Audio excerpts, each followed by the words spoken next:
Breaking news where shots were fired at a Roscoe's Chicken and Waffles restaurant. TMZ is reporting that rapper PnB Rock was hit and he was rushed to the hospital. 2 fugitives wanted by the FBI, including a longtime accused LA gang leader, now in custody tonight. Oh, you seen that with a just walked up on in the restaurant? And was, yeah, bro, that shit was goofy to me. Niggas tried me out here a couple times, you feel me? Like, I ain't gonna lie, but that never worked, you feel me? I be too on point. Like, I'm from the same I was trying to do. At the end of the day, it was me and Big Useless in there when it happened. He wasn't cooperating, and that's when they took it off of him by force. Big U was quite vocal when it came to rappers checking in. In fact, he was so serious, some rappers allegedly lost their lives because they failed to. Now it looks like PnB Rock was one of those who didn't know this earlier, and when he did, well, it was far too late. Let's dive in. PnB Rock's speculative setup. We all kind of know what went down with PnB Rock back in 2022, but just to refresh your memory, he was in LA grabbing some food at Roscoe's with his fiancée, Stephanie. Everything seemed chill until they ran into this guy named Tron Jones. Nothing weird at first, they exchanged a quick dap, just a friendly gesture, but apparently that one move kicked off a chain of events that would end in tragedy. Approached them with a firearm and demanded the victim's property. Tron went outside and hit up his son, Freddie Tron, who was waiting in the car. Surveillance caught Freddie pulling up and getting handed a gun wrapped in a towel. Not long after, Freddie's 17-year-old son walked into the restaurant, gun in hand, and went straight for PnB.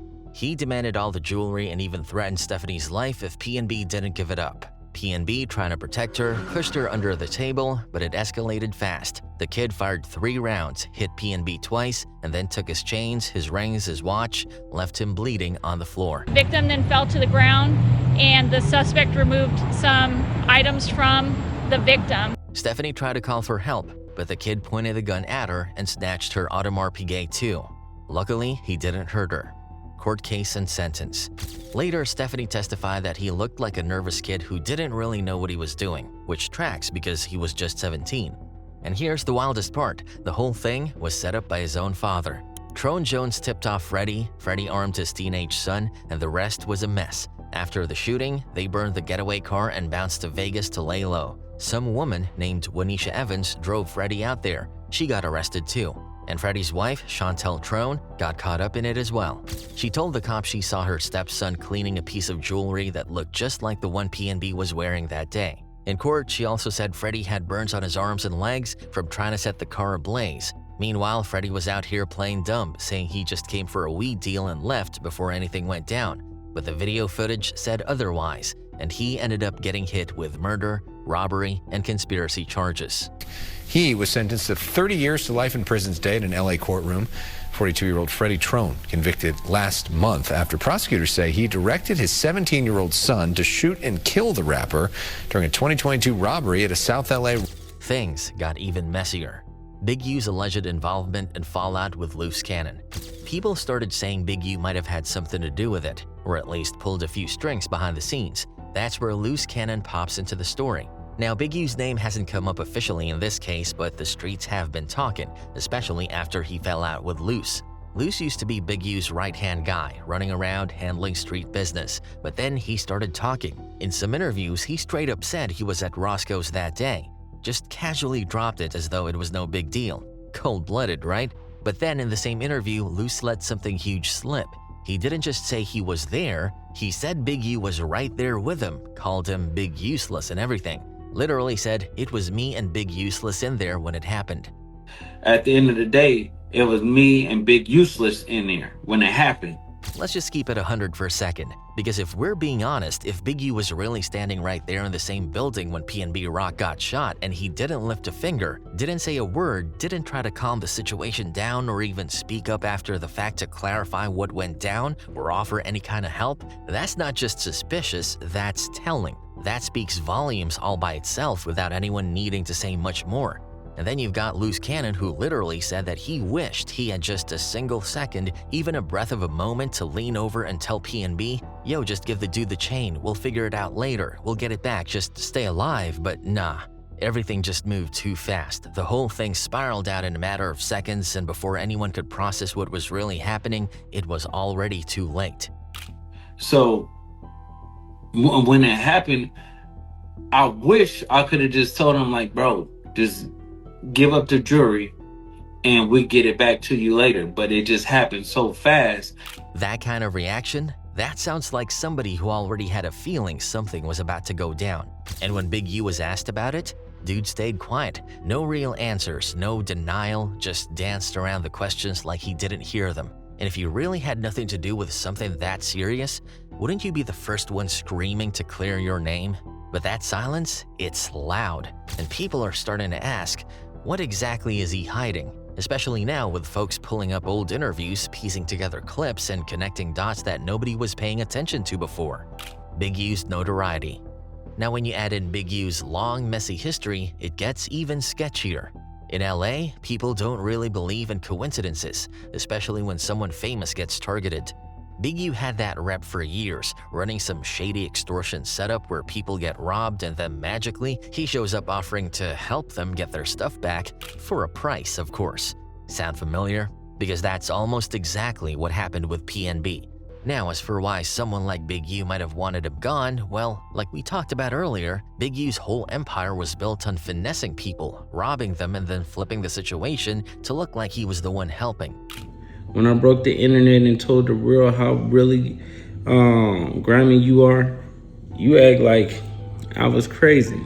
And sure, his name hasn't come up on any official documents or court filings related to PnB's case, but anybody who knows how the streets really work will tell you the guy who pulls the trigger, he's rarely the one calling the shots.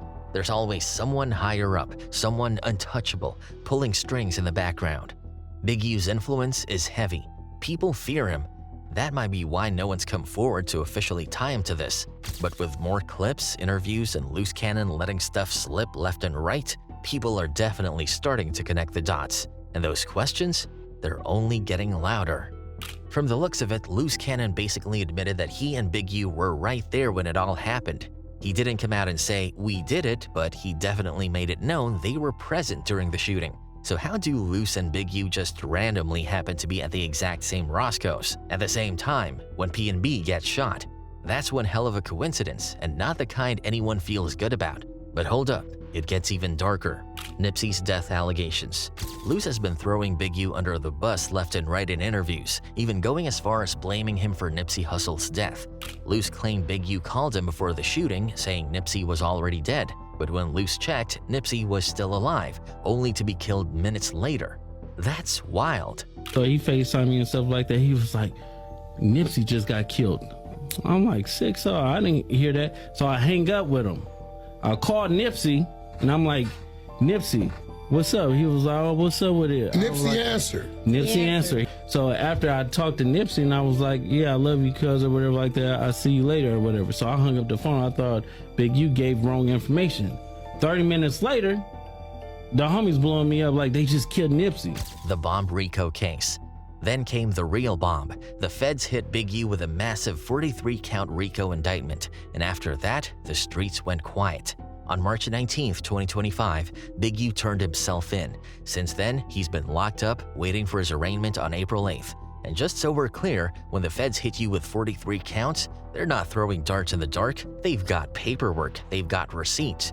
That kind of case, that's not just bad, that's catastrophic. The indictment basically says Big U wasn't some reformed OG trying to change lives. They're painting him as the boss of a full-on criminal empire, Big U Enterprise, like some West Coast version of a mob boss. Eugene Henley Jr., a career criminal known as Big U, who used his contacts and leadership role in the Crips criminal street gang, the entertainment industry, to further his own criminal enterprise.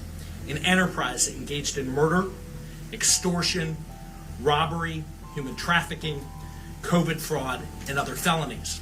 They're saying he was all up in everything from extortion to fraud, even murder. One case they've tied him to is the 2021 killing of aspiring rapper Rayshawn Williams. Mr. Henley engaged in a murder of a musician signed to his label in 2021 and dumped the victim's body in Las Vegas off of the I-15 freeway. Now, they didn't name PnB Rock in the indictment, but come on, the connections are sitting right there, bold and blinking. And what's even more disturbing, the feds are saying his charity, Developing Options, the same one he always talked about helping kids and cleaning up the hood, was a whole front. They're claiming he was stacking government grants, NBA donations, and other money not to help the community, but to line his own pockets. But wait, there's more. They've hit him with charges for scamming COVID-19 relief programs, ducking taxes for years, and hiding money overseas. We're not talking small-time schemes. These are the kind of charges that'll have you staring at the rest of your life through a prison window. What makes it all so twisted is the double life he was living.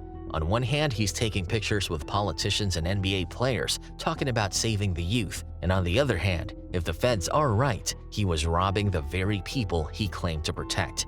The facts alleged in the complaint paint a very different picture. It is one of a murderer, a thief, a liar, and a cheat, and the criminals that enabled him. If it's all true, Big U wasn't out there saving the hood, he was exploiting it. Big U's early reputation. Now, if you're wondering how we even got here and just how deep Big U's roots really go, let's rewind a bit. He was born not long after his mom moved to Chicago to South Central LA in '66, right around 81st and Hoover, which is actually where the Crips first started in 1969. His dad? Rumored to be affiliated with a Black P-Stone Nation back in Chicago, one of the earliest black gangs in the country. That gang life, it followed him straight to LA. Big U jumped into it early, first with a crew called the AG, Arlington Gang, run by his cousin Chili Capone. That crew eventually folded into the Rollin' 60s. Even back then, Big U was already getting into it, stealing cars, landing in juvie, bouncing between LA and Chicago. In 1979, one of LA's longest and deadliest gang wars kicked off between the Rollin' 60s and the 8-Tray gangsters. By the early 80s, Big U was back in LA with one goal: revenge for his cousin's death. At this point, even without a gun, Big U was a force to be reckoned with. He was known for his tough fighting skills, which were crucial back in the day when gang beefs were often settled with fists. One place that got its reputation for violent showdowns was the World on Wheels skating rink. Even though it wasn't in Rollin' 60s territory, members would show up to flex their dominance. One of the most infamous incidents went down in August 1986 during a Run DMC concert in Long Beach. According to Big U, they went there specifically to start a fight, and it turned into chaos. Dozens got hurt, and the LA Palladium canceled another Run DMC show because they were worried the gang tensions would escalate. During this time, Big U found himself in and out of county jail, facing charges like first-degree murder and attempted murder of an officer, though none of them ever really stuck. Jail, however, only built his reputation as a fearless enforcer and natural-born leader. By the 80s, the FBI was noting Big U's rise to power in the Rollin' 60s, calling him a brutal enforcer who was willing to kill to protect his turf. One article even mentioned that he got shot 7 times and kept pushing forward. At the same time, the crack epidemic hit, and Big U, along with the Rollin' 60s, dove deep into the drug trade, expanding operations to places like Minneapolis, Atlanta, and Chicago. Big U wasn't just about the streets, though. He started getting involved in the music game, too. Rapper Poa LQ picked him as a manager, figuring his street cred could make up for his lack of industry experience. He also helped manage a young Rollin' 60s rapper named Corrupt, who would later become known for hits like Seawalk and We Can Freak It as part of the Dog Pound with Daz Dillinger. But of course, Big U's street life eventually caught up with him. In December 1991, he was arrested in a sting operation after trying to rob 33 pounds of cocaine from an undercover agent. When he pulled a gun, the cops swooped in. The result? A massive 23-year sentence, with news outlets calling him a top leader of the Rollin' 60s. While hip-hop boomed in the 90s, Big U stayed behind bars, but his legend grew even in prison. Word spread that he knocked someone's eyeball out during a fight, and according to his Breakfast Club interview, he ran the prison substance trade, allegedly bribing guards to move contraband. I basically took over the whole little drug trade on the yard because I had money. But behind all that, Big U started thinking about change. Inspired by figures like Michael Harry O'Harris, an LA mogul who helped Suge Knight with Death Row Records and even helped Denzel Washington, Big U started reading, writing, and studying theology. On the outside, Corrupt kept Big U's name alive in the rap game, shouting him out on tracks like We Can Freak It. But while Big U was serving time, he lost family to the streets. His brother, Dwayne Dry, who worked as a bodyguard for the Dog Pound, was shot and killed outside his studio. 2004, the transformative freedom. After 13 years, Big U got out in 2004 at 37 years old, just as the Rollin' 60s had become LA's biggest black street gang. But instead of diving back into the streets, Big U started focusing on community reform. Drawing from his time in prison, he launched a nonprofit called Developing Options, aiming to help youth avoid the same fate he had. By 2025, the program has helped over 6,000 people with a reported 90% reduction in gang violence, and it had the backing of major organizations, including support from Snoop Dogg. At the same time, Big U reignited his connection to the music world. Corrupt introduced him to Suge Knight, who mentioned Big U and helped him financially. Together, they became one of hip-hop's most powerful, feared duos. But Big U's hard-nosed business style was a lot like Suge's, leading to plenty of controversy. Some artists flourished under Big U, while others met sudden misfortune, which eventually tied into what happened with Nipsey Hussle.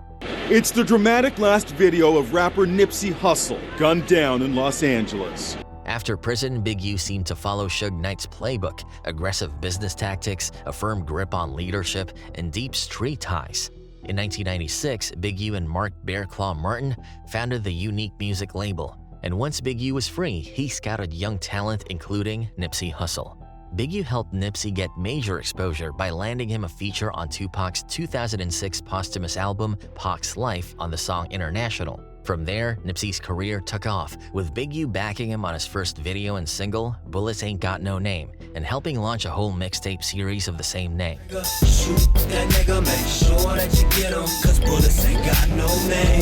as Nipsey's career started growing, tensions between him and Big U grew too.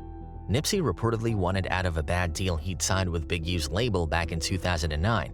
On the Drink Champs podcast, Big U admitted he stopped managing Nipsey after a tour where illegal substances were found in the tour bus. Even though someone else took the fall for it, Big U could sense a shift, and he hinted at a breakdown in trust. Rumors spread that Big U was using Nipsey's tour buses for smuggling, which made Nipsey uneasy as his career took off. Eventually, Big U asked for studio equipment back for his son, which allegedly angered Nipsey. That's when Nipsey dropped a diss track called You Don't Got a Clue, aimed at Big U. Busy getting rich, you think that I'm gonna stop for you? I built this on my own and everybody know it's true still. Although the diss track never went public, it stirred up a lot of buzz, and by that time, their relationship had already cracked. That's why some people believe Big U had something to do with Nipsey's death. Now, with new developments in the case of PnB Rock's tragic murder, people are starting to ask, could Big U have been involved in that too? PnB was no stranger when it came to the life of danger. His dad was killed when he was just 3. Then his rise to fame was stained with more loss, like his brother Steph dying and his beef with the West Side Mafia back in Philly. But even with all that, he stayed close to where he came from. He was trying to leave the streets, but the streets weren't trying to leave him. His death is just another brutal reminder of the betrayal and danger that lurks behind all the fame and flashing lights. The streets don't care who you are. They don't forgive. What makes it hit even harder is that just a few weeks before he died, PnB had opened up about how he was trying to move smarter. After losing his older brother to the streets, he knew how dangerous things could get. He wasn't blind to it, but deep down, he was still vulnerable. The streets never really let him go. He even told DJ Academics that LA felt dangerous. He shared that some dudes had tried to rob him and his family in broad daylight, not long before that last trip to Roscoe's.